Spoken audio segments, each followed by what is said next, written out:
morning to all our Sports Today family members. And let us begin first off with a very late night development that happened when it came to the IPL.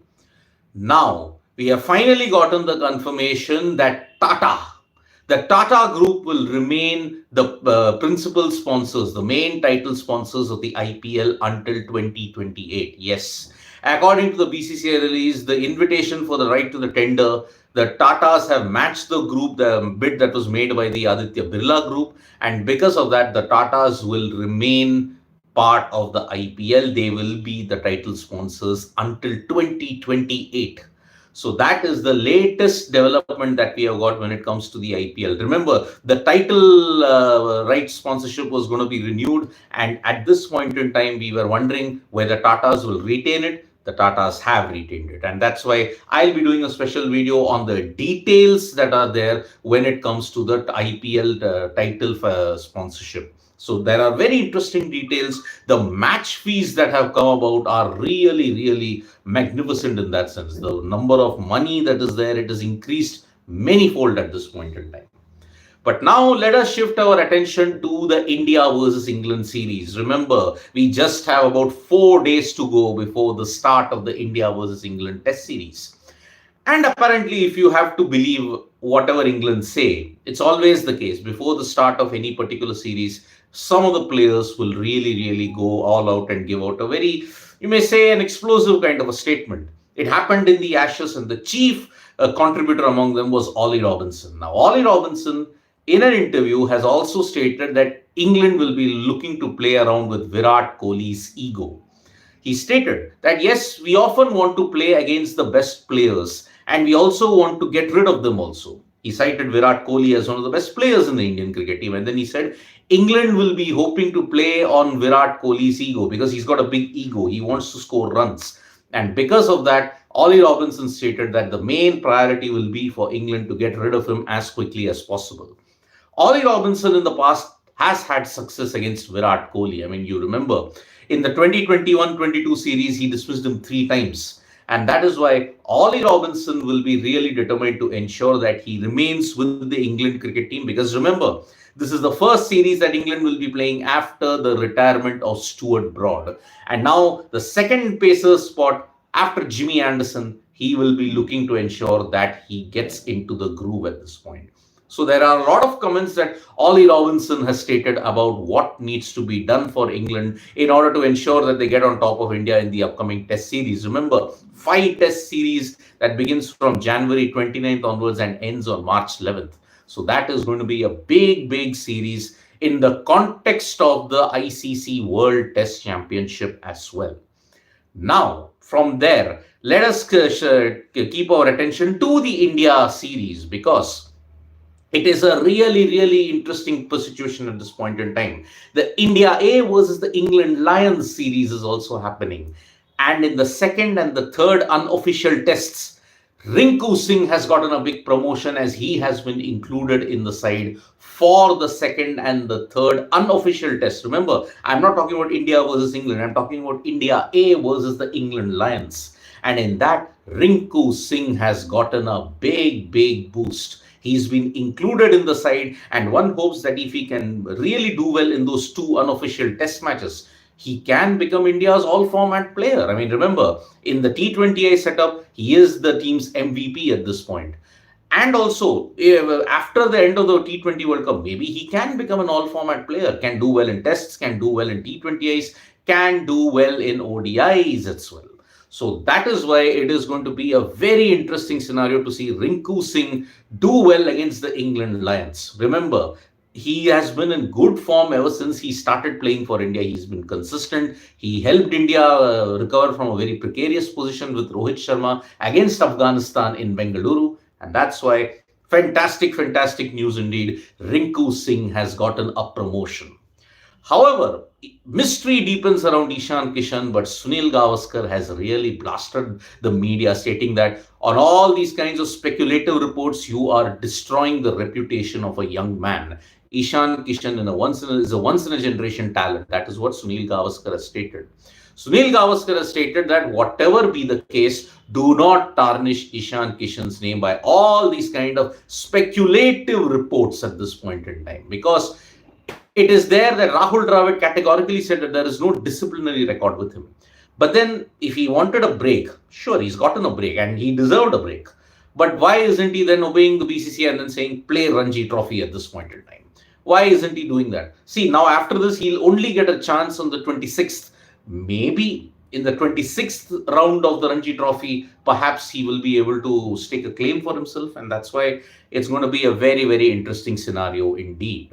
Now, as far as the New Zealand versus Pakistan situation is concerned, Pakistan are in total turmoil after what happened. Now, they are not only trailing 4-0, their PCB chairman is also gone. You don't know the long-term contracts or what's going to happen with Mohammad Hafiz and the likes. So that's why big problem in Pakistan. However, in the New Zealand setup, what we are seeing at this point is that Daryl Mitchell has been rested for the 5th T20I.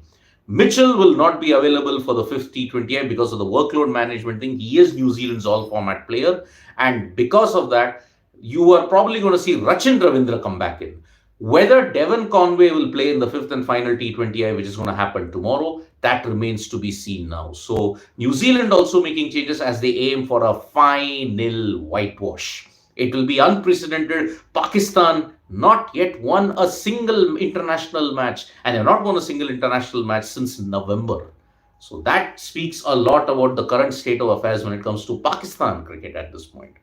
Now let us shift our attention to other sports, and Satvik Sairaj Rankireddy and Chirag Shetty as well as HS Pranoy all managed to make it to the semi-finals of the India Open, and it is here that Satvik Sairaj Rankireddy and Chirag Shetty will continue their great form, but HS Pranoy will be gunning for his first India Open title. Remember, Kunlavat Viditsaran, who is the current defending champion, he has been eliminated. So that is why good chance that HS Pranoy manages to sneak in, because remember, this is a 750 tournament, BWF 750 tournament. You get 750 points and it will ensure that you stay alive in the qualification for the Paris Olympics as well.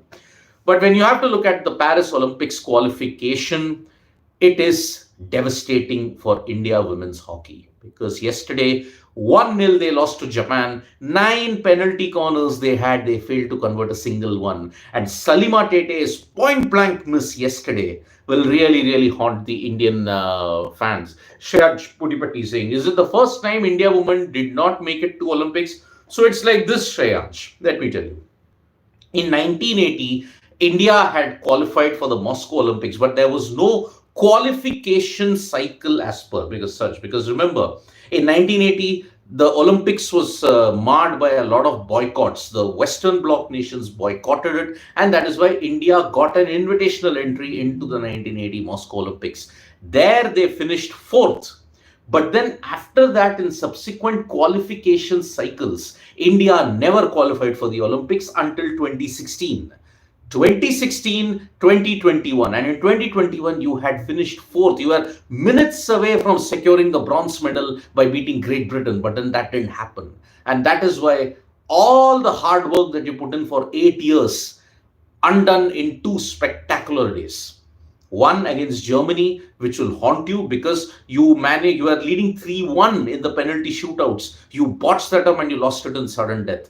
You had the opportunity against Japan, against whom you had won the last 5 games, and yet you did not win. You lost 1-0 by missing 9 penalty corners. So for the first time after 2021 you qualified, 2016 you qualified, 2012 you didn't qualify. After 2012 you're not qualifying for the Paris Olympics this time around, and it is very hard to believe that Yannick Schuckmann might continue in this role, because remember, under Yannick Schuckmann, you've not won the Asian Games. You have also not won the Olympic qualifiers as well. Remember, you needed to get to the finals to ensure that you get it, but that's not happened, and that is the reason why the India women's hockey team, uncertain times are there for them. There was no Deep Grace Eka. There was no Vandana Kataria who was injured. Missing certain goal scorers really hurt India, and that's why it's a case of what if.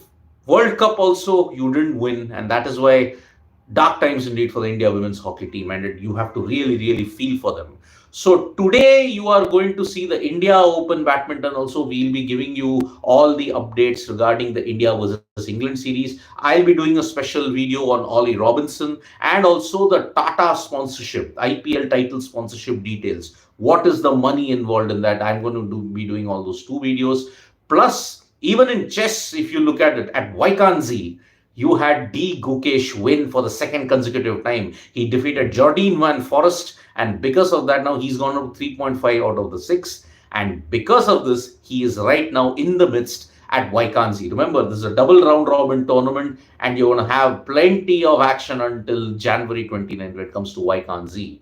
So, Azad Usman is saying, when will you start the dugout analysis? Well, we are going to start it soon, Azad Usman. Don't worry. How are you surviving a t-shirt in the room is around 10 in your, it's much less. But well, when you have to give the news, you have to give the news. Irrespective, you have to be dressed well. Who do you think will win the test series? Who will be the top run scorer and wicket takers? Oh, too early, my friend. Very early. I would say India do have an edge because remember the conditions are going to be spin friendly. England with baseball, it's a lottery. 50% it can come off spectacularly. 50% it may not come off spectacularly. So top run scorer, top wicket taker, very difficult. Yeah, let the first test happen.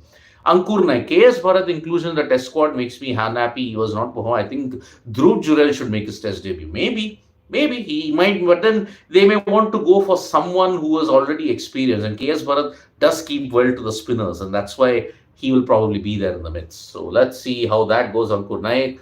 Players to watch out for today in the under 19 match, Gopal Krishnan. Oh, yes. I mean, Gopal Krishnan, sorry that I missed that out. That India will be taking on Bangladesh today in their first under 19 World Cup 2024 encounter that will happen at the Mongong Oval in Bloemfontein. Remember, India versus Bangladesh is a grudge encounter from 2020. The final that was held in South Africa, there Bangladesh managed to beat India.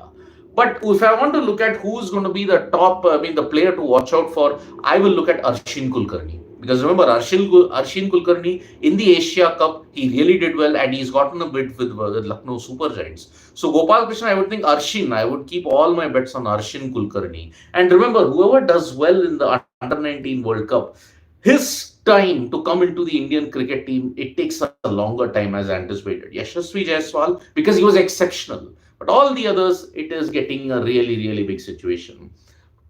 Shreyansh Pudipati, I'll take these last two comments. And why is India not getting hosting rights for Under 19 World Cup? I think they are bidding in the next 2 years. I think they will be hosting one. Shreyansh, if I'm not missing, I'll have to just double check that. But is Shamar Joseph the next Marshall?